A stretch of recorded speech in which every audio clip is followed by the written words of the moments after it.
Hi everyone, welcome to the worldwide headquarters of Young Broadcasters of America here in Natick, Massachusetts. I'm Jimmy Young, the president and founder of YBA, and once again we are wrapping up another year, calendar year 2012, as we look ahead to 2013 and a new location for our studio in Waltham, Massachusetts. Joining me in studio, a couple of people that are somewhat pleased about that move. Devin Rosenberg from Natick, but goes to school closer to Waltham, and Mike Sullivan. How is this better for me? It's not better for you. It's not better for me at all. No, it doesn't matter. It's not going to change anything. It's not going to change anything either. And Mike, in case you don't know, has produced sports here for the last, almost over a year? I think it's more than that. As he tries to get his second job in television. Second? I got like 10. Right. Well, no. Well, it's you, Wister. Oh, that's right. That's Channel 3, 5. so my fourth. Okay, fourth job. How about a full-time paying job? All right, fine.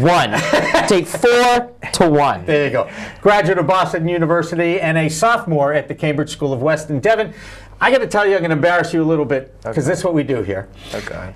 When you first came in here, you were part of a rec program, the Natick Recs Parks and Recreation. Yeah. And I remember, I'm pretty sure it was Jeremy Leachin who at the time was working with us. And Jeremy said, you got to meet this kid, Devin, first day. Oh, yeah. Okay? And I was like, oh, how good could he be? Come on, we'll see, blah, blah, blah, blah, blah, blah, blah. Anyway, then I get to meet you, and you have absolutely lived up to that and surpassed it. And now it looks like you're going to have your own show in 2013. Are you excited about your own show? I'm so excited. I'm finally going to do what I love to do, which is talk about music, anything involving music. I've been doing... Back Talk Teen and Wicked Teen, which is a mixture of everything, but now I'm focusing in on just music, so I'm really pumped. I'm excited. We're going to call it the Devin Rosenberg Music Show, or that's the me. Devin You gotta get something better than that. Devin's Dish. Devin's maybe, Dish. I don't know. I think Wait, haven't you had Devin's Dish for a while? Yeah, I have, but we haven't given How about it a specific label. you gotta mix it with a Devin's Remix. Yeah, maybe. Ooh. I like that. Ooh. Devin's Remix. I'm actually going to take a note on that one, Devin's Remix. Very really good. funny. We'll have to take a look at that. So, 2 years here? 3. Now we're in our 3 years? I think 3, yeah. Wow. Yeah, We've only been here 4, so you've been here for almost the entire time. So who are you going to interview on this show? Oh, tell them who we got lined up, or at least we're going to try. Well, we're going to try. We have I don't forget what season, but of American Idol, the winner, Chris Allen, he won maybe season 8 or something. We're going to try to get him. Legendary Smokey Robinson, which is a stretch, but we're going to try really hard. It's not a stretch. He'll be thrilled that a kid that's 15 years old knows who he is, right? Yeah, true. Look at Rex Trailer. He was thrilled that he knew who he was. And he's not 80, he's 84. Yeah, well, yeah. And then also this band called Walk the Moon, which I'm already going to see. So. I have all their albums. Yeah, you definitely don't. No, I definitely don't. How old is Walk the Moon? They just got introduced this year, actually, early in January, and they released their album in April, and so I've become a fan, and I'm seeing them, and I hope to get to meet them and interview them. There you go. So all throughout the next 3 hours, we're going to be looking back at the year that was, some highlights, some lowlights, some funny moments, perhaps, and we'll also be shuffling in different people from our staff, our regular on-air kids. TJ Horgan's sitting there in the other room, chopping at the bit, hanging out. Can't wait to come on, and we'll be talking with TJ in a little bit. Why isn't he out here yet? Because you're leaving. And he wants to leave too, so I got TJ waiting in the wings because despite this format... Do you have a lengthy amount of Atlanta Hawks questions? No. How about girl questions? First of all, the Atlanta Falcons questions. What'd I call them? Hawks. He loves all Atlanta. All right, well, we'll talk about that when he gets here. He does. I'm pretty sure he has a Josh Smith poster in his back wall. It's all right. Well, we'll talk about that too. Next to the bikini poster. You might want to... No, I think we have that bit, though. We have the bit that he did about the top 5 female comrades of the football players, right? Pretty sure we have that in our list. I saw that, yeah. I'll have to check the rundown here. Go that elaborate rundown. Number 8?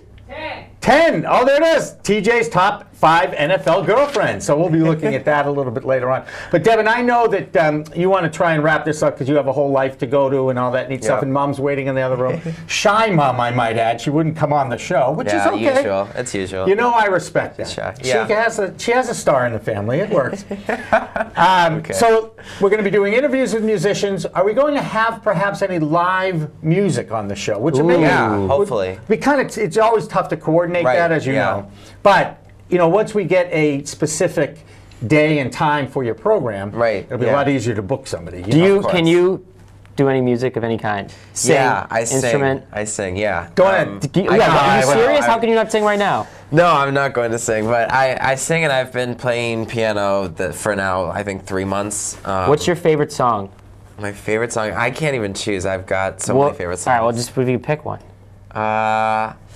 Just don't say it's Moon River, because my brother might be watching, and that was his song, the only song he could play on the piano. Oh, please. Moon River. All right, if he's singing it, you gotta sing. Yeah, no way. That was pretty good, though. Thanks, yeah. So you're comfortable on camera, but you won't sing on camera. I'm not. Yeah, well, at the beginning though. Like that too. At the beginning though, I was very uncomfortable being on camera, and over the years, so maybe I'm at the point I'm not comfortable singing in front of camera, but over the years it'll take some practice, stuff like that. I can say my favorite artist though, which is Stevie Wonder. I sang earlier. Love Stevie Wonder. Do we have me singing earlier? Gosh, I think we may be able to show that, but not this second, because I know you have to run out of here. I do. Right? I just didn't know if you're showing my what we're gonna do. My golden pipes Hang later. on a second. Let's see if this is on the hit parade. Do we have Mike's thing on the hit? Oh, Mike bloopers number 15? Yeah. Okay. 15? So, relax. I'm not in the A block? Relax. One of the things we do like to do here is get these young people access to adult type guests, so they can actually talk to them and realize that they're just human beings and have conversations with them, and they get more and more comfortable. I don't know if we could get Stevie Wonder, but that'd be really cool, by the way. Very cool. But earlier this year, you did interview the founder of Life is Good, Bert Jacobs from Needham, Mass. Tell us a little bit about how that worked out. And if I remember correctly, you got to skip school in the morning, didn't you? Yeah, no, it was it was during school, and I got to skip a big chunk of school and go out and have breakfast on State Street and. I forget what the tower. You're in the tower. Really one of the best rooms in the city. So nice. Custom house. Is that what we did? Yes. The auctioneer. Dan Flynn. Yes, we were there for that. Yes, we were. Yeah. It was fun. And what did you learn from Bert? What did he have to say? Any words of wisdom to you? Yeah, I mean, he was very he was always talking about peace. I forget. There's a story that he told, which I'm now blanking of, where he broke something, I think, and his mom was said something funny. I don't know. It was such a long time ago. It was back in March. Yeah.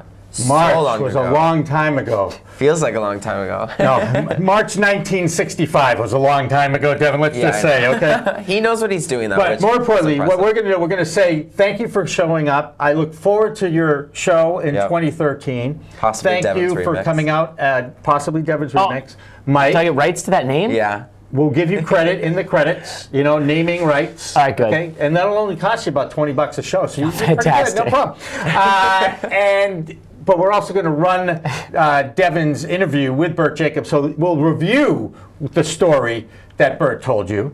Nice. And perhaps when you see it again, you'll remember it. Yeah. Is that okay? Sounds perfect. All right, so without any further ado, I should mention also that Jonah Camille is in the control room working the cameras and rolling the videos, and Jonah is a 15-year-old from Wayland, Massachusetts, very talented. He's been at camp with us for a few years now, and also alongside him is Josh Englander, and I think we have a shot of the control room. Do we have a shot of the control room? There it is. All right, so that's very cool. I can see that on the streaming computer on the other side. So, Jonah, let's roll number 6, Devin's interview with Bert Jacobs, the founder of Life is Good, and we'll be back on the other side. Don't go away.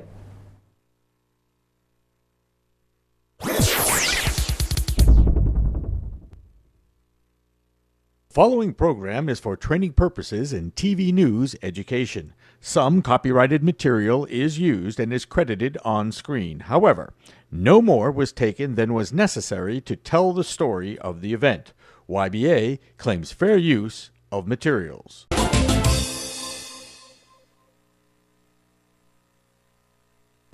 Hi, welcome to Wicked Teen. I'm Daniel, and back with me this week is Hannah. We have a great show in store for today. We have the Life is Good Festival. We're going to talk a little bit about that. We're going to go shoot it over to Devin, who's going to interview Burke Jacobs, who is the founder of Life is Good. And then we're going to talk a little bit about the Emmys. The Emmys. So let's Emmys get it started. So the Life is Good Festival, what is that? Well, the third annual Life is Good Festival took over Canton's Blue Hills area this weekend. Once again, the Prouse Farm was the location for the celebration of all that is good in life. Music, family fun, food, games. One of the headline bands was Sarah Bareilles yesterday. And Sunday night, the Dave Matthews Band takes the stage for the big finish. All the proceeds goes to the Life is Good Playmakers Foundation, who help kids overcome violence, poverty, and illness. You know, one of the things I love about the Life is Good whole foundation is that their mission statement is to spread the power of optimism. Yeah, like you can see it on, I mean, every t-shirt that they release. Exactly. I mean, it's Life is Good. The guy that, I mean, it's great. Like every time you see one of those shirts, you think like, wow, life is good. Like it just makes you smile. It's like, they're good they're good shirts. And interesting enough, the guy that went to the Burke Jacobs, he went to my high school and he actually made the t-shirts for my football team. Wow, that's really cool. So more on Burke Jacobs. We're going to shoot it over to Devin, who has a nice interview. Devin? Hi, Devin Rosenberg here, sitting down at the Life is Good breakfast with co-founder of Life is Good, Burke Jacobs. Do you think more people would rather prefer to watch a positive Life is Good type of report show or, you know, normal news telling you about violence that's happened? Again, I think what people want and deserve is more like a balance of what's really happening in the world, so at least half of what they're viewing to be positive shows and positive information. I think if we did a show that's entirely only on the sunny side of the street, then that's where you get a little skepticism. So even, you know, for Life is Good, we're recognizing the dark side. Violence and poverty and physical illnesses like cancer, they're realities in life. But I think our job is more to point out that what can aid and help is an optimistic perspective and a view of what is sunny in the world as well as what is raining. Wow, that was great. And luckily, Devin is back actually in the studio, and he's bringing back the Devin's Dish segment. So let's take it away to Devin. Thanks, Daniel. So I'm back. I'm happy to be here. And today on Devin's Dish, we've got 4 great topics to talk about. Number 1, a few weeks ago, Christina Aguilera and CeeLo Green announced that they will be temporarily leaving The Voice. For Christina, having to leave the show in order to tour and get back in touch with her fans is exciting, but it's bittersweet knowing that she will be leaving the friendships she's made with Adam, Blake, and CeeLo. As she keeps mentioning, she will be back for season 5. And actually, right now, she just released her new single, Your Body, on iTunes, which you can get. And also, her new album, Lotus, will be released November 13th, so make sure to get your copy. Next, last year, apparently Nicolas Cage fired one of his security people for, well, no reason. Richard Brunn filed a lawsuit against Cage for hiring him last year in September, and then 2 weeks later firing him for just firing him.